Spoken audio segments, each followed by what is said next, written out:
Hi pals! Welcome back to 100 Days, 100 Miles on a $100 Treadmill. I'm Tanya, and today we are going to talk about the reservations I have upcoming for Disneyland, and we'll walk for about 20 minutes, so come and join me.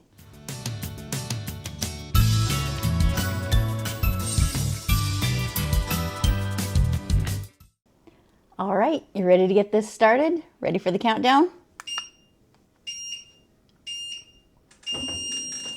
Come on, everybody, here we go. And let's ramp it up.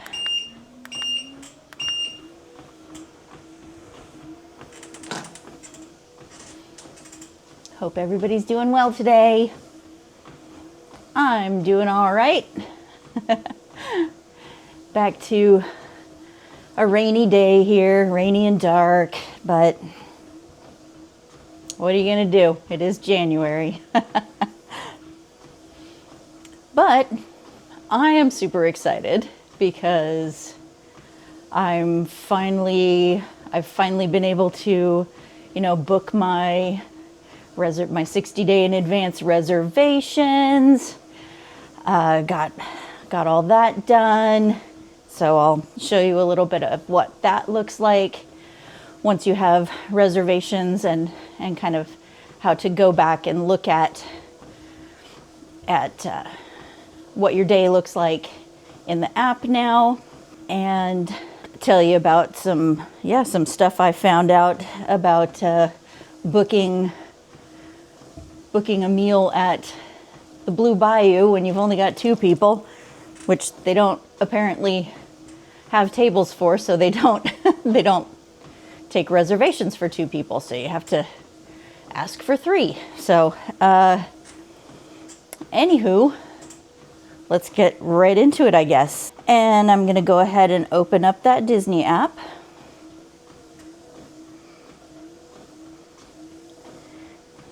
And now we're at the opening screen, and what we're gonna do is scroll down to where it says upcoming plans, my day. We're gonna click on my day. And normally this is where we switch over to, we've got the 2 tabs at the top. My day is highlighted. Usually we go over to the tip board, which is where we look at standby wait times and booking our lightning lanes. But we're gonna go ahead and stay on my day today.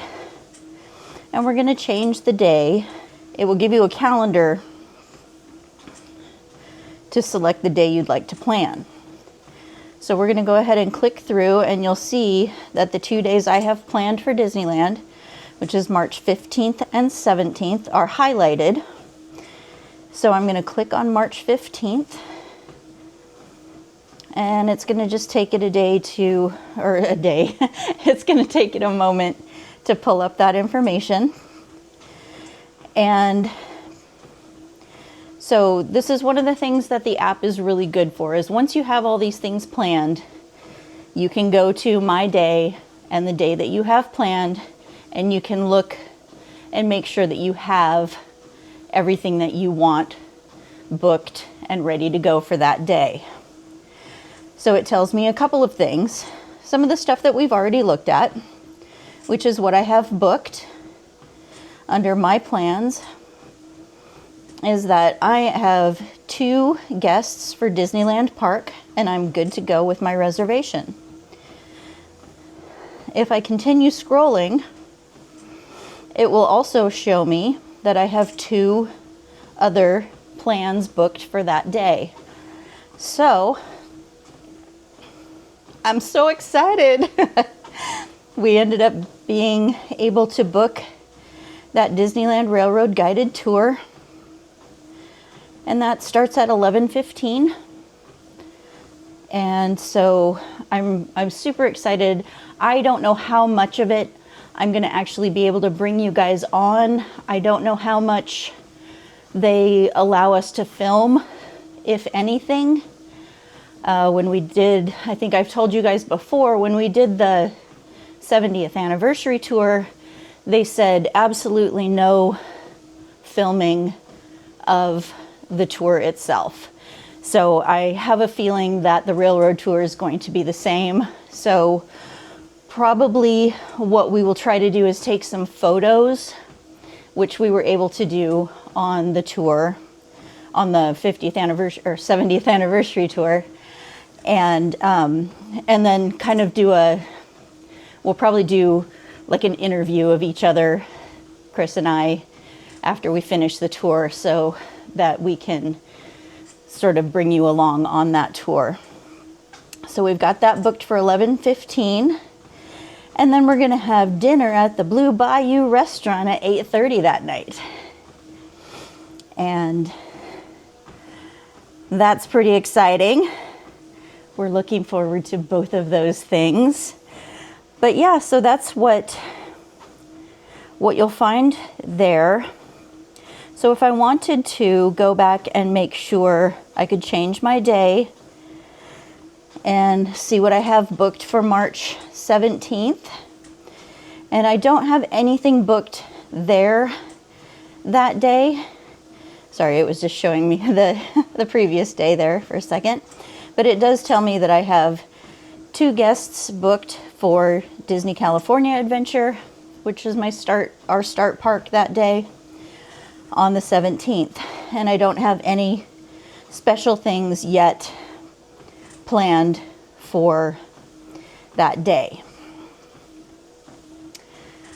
I will show you as we go if we decide to do anything. We've talked about maybe going to the Lamplight Lounge, and because there's like a little secret, there's like a secret hidden room in there that that we want to try and maybe go find. Yeah, it's one of those things, like I've seen it a few times on different people's vlogs and stuff, or just like these kind of clickbaity kind of short reels that people are like, ooh, did you know this Disneyland thing existed? You're never gonna find that with me, because I despise that kind of stuff. I hope to only impart truth in things that I have done and things that I know how to do at the parks and in using this app. I'm not here to try to build a channel on clickbait, so it's all about community. We've talked about that many times. So that's what my days look like. The other thing that we can look at, so under the Blue Bayou dinner reservation, it gives me the option to view the menu. And so there is a 70th celebration for $89. And that's what it includes: the vegetable hearts salad, ribeye steak with prawns and Western butter, and a chocolate pistachio cheesecake. Or we can order all of these lovely things down here. So eating at the Blue Bayou is an experience. This is the restaurant that is inside of Pirates of the Caribbean. So when you're eating in this restaurant, you look across the water to where people are first getting on, they're boarding their boats, and they're floating by in the bayou that is the ambiance of your restaurant. And it's always just, it's so nostalgic. It's such a really, really cool place to be able to eat. Definitely takes a while to get your eyes used to how dark it is when you first get in there. So the big thing that we always go there for is the Monte Cristo. And it's such a treat. It seems to be everybody's favorite. And so when you look at something like the fact that that's a sandwich that's $34, that seems out of control, and it is a little out of control. But on the upside, it's enough of a sandwich to feed 2 people. I have never, Chris and I have gotten this a couple of times together, and we get to the place where we can't even, between the 2 of us, finish the sandwich. I know that they're talking about reducing the sizes of meals at Disneyland, or not even talking about, they are going to be reducing the sizes of meals. So we'll get you updated on whether or not that Monte Cristo is still more than enough for 2 people. I'm going to assume that with as big as it has been, even if they reduced the size, it's still going to be enough for both of us. That's their lunch menu. So let's look at their dinner menu, because that's when we're going to be there. And I should rethink what time I'm doing this, because the sandwich isn't on the dinner menu. Oh no. I'm going to have to go in and change my plan to a lunch plan there. Or try something different. I don't know. I'll have to talk to Chris about it. I'll let you know tomorrow what we decided on that one, whether we changed to a different time or maybe we'll do it on a different day. I don't know. And that is that. So the other night on the live feed, we talked about the fact that I finally have gotten the bridal veils, the Haunted Mansion bridal veils, so that I can continue work on the Haunted Mansion ears that I'm modifying. And if you haven't seen it, you should go back and watch it, because it's hilarious watching me try to get that thing out of a box and onto my head and almost fall off the treadmill. Chris was standing just off camera like, you're gonna fall off. And that's where my inner toddler comes out, and I'm like, no, I can do it myself. And then I almost fell off the treadmill. But anyway, so we are going to do a little bit more work on the Valentine ears.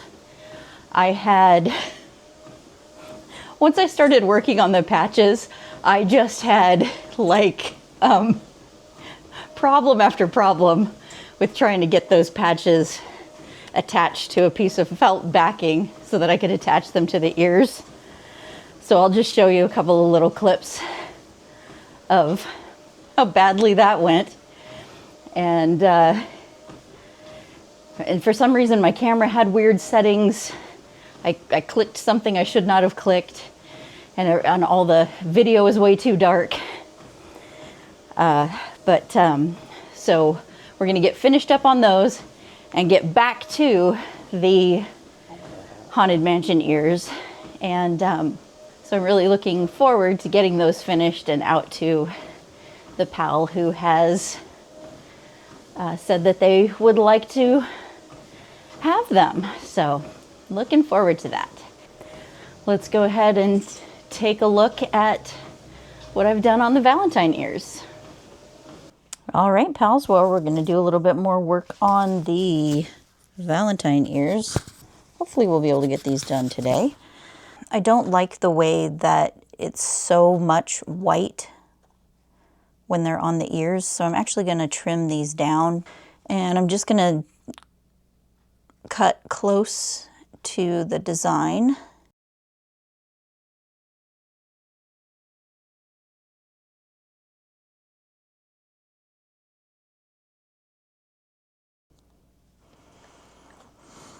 Okay, so I have that mini cut out, and already that just looks 100% better.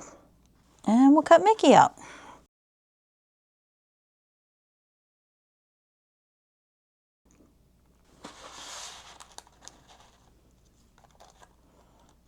So my thought process here is because we've got because these are iron-on patches and they have that adhesive glue on the back that will that responds to heat.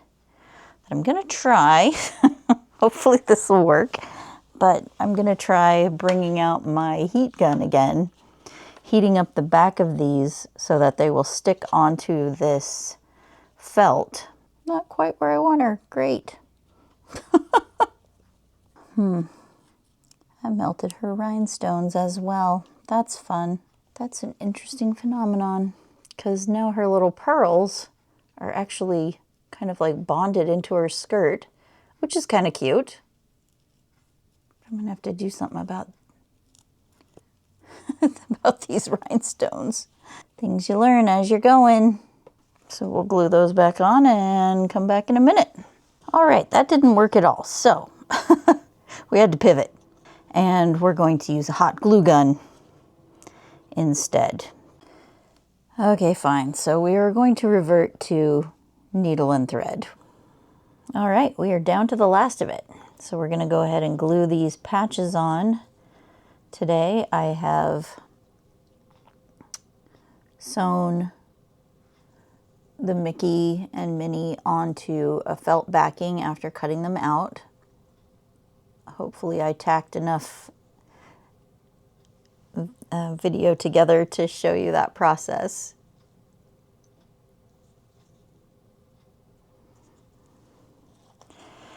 And today we're gonna just use some good old Eileen's tacky glue and hope for the best. This is like the old school kind of glue that I used when I was a kid making felt stuff. So need a little popsicle stick. What I'm going to do is I'm going to take the top off and just use my popsicle stick to get some glue.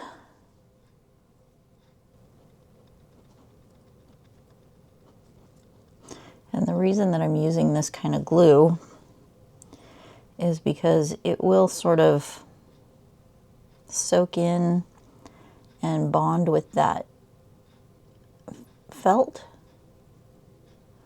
And that should give us a nice strong hold.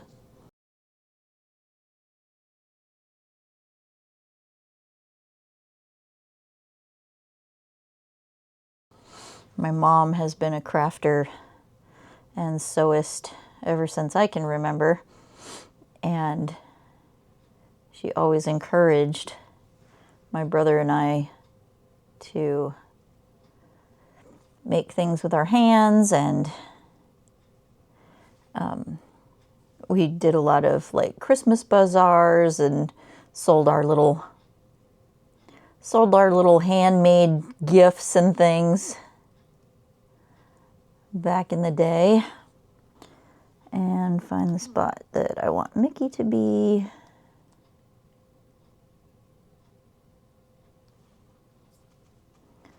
And give him a nice press onto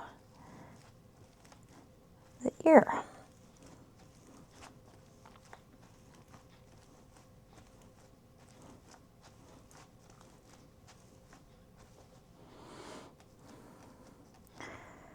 Now, because the ear is kind of round, I'm going to continue to come back in and kind of press that down as I go. Might actually even add a little bit more glue. Let's try that again. Just gonna get it set right where I had him set before. And press him down. And I'm gonna get her lightly placed and not quite pressed in yet because I just want to make sure that I've got all of these, that I've got these two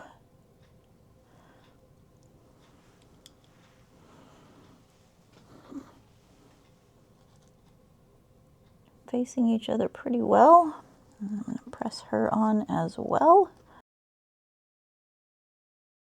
Just what's happening here is that it will continue to dry a little bit. It'll want to stick to itself as I keep pressing it down. So we'll come back and check on that in about an hour. All right, pals, so those are the ears done. Those are the Valentine ears. So if you're interested in them, you can go ahead and visit my Etsy store at the Escape Store shop. You can use the URL or scan the QR code. Both will take you directly to the page. And thanks for joining me on that build. And we'll start back on the Haunted Mansion ears next. And there's our mile. Congratulations. Good job, pals. And thanks for joining me again on another 100 days, 100 miles on a $100 treadmill. There's my Haunted Mansion inspired ears. I'm super excited to get to be able to go back and experience the regular Haunted Mansion again when I get back in March. That's my favorite iteration of the Haunted Mansion. So on that note, we'll see you tomorrow, pals. Bye-bye. Price fix. I don't know how you say that. Nope, I can't say that. Blech.